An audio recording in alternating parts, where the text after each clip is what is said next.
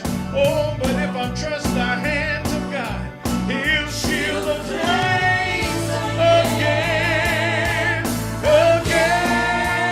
Yeah, yeah. He never promised that the cross would not get heavy and the hill would not be hard to climb. Oh yeah, He never offered us victories without fighting, but He said there would always come a time.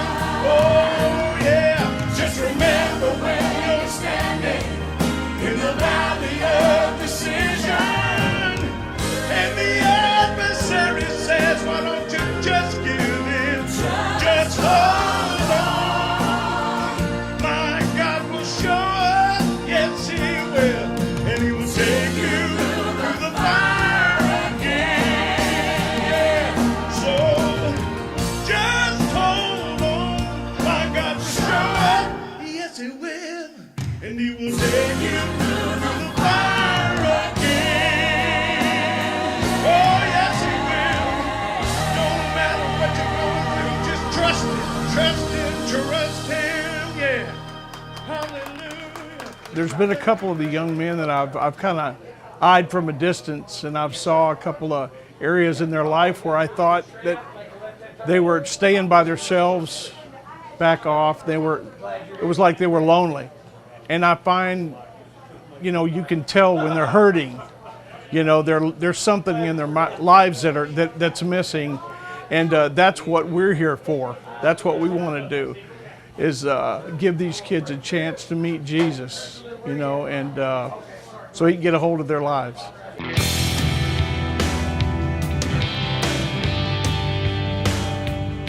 So what we're going to do at this competition, we are going to award prizes for anybody that can score above a 59. Okay? So the only way you don't win here or get a prize is if you quit on me. If you get frustrated and walk out, okay? Don't let that overcome you, okay? We're going to look at back fence, lost cow, keeping your hand down. We'll probably be real liberal with working out a position. You want to just try to mirror that cow's image as it goes across the pen.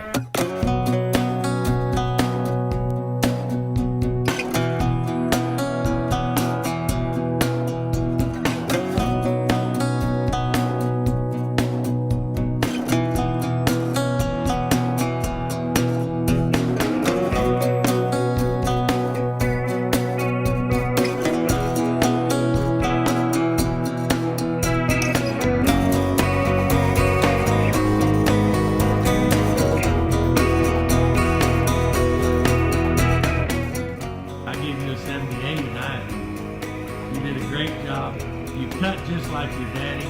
Thank goodness you look like your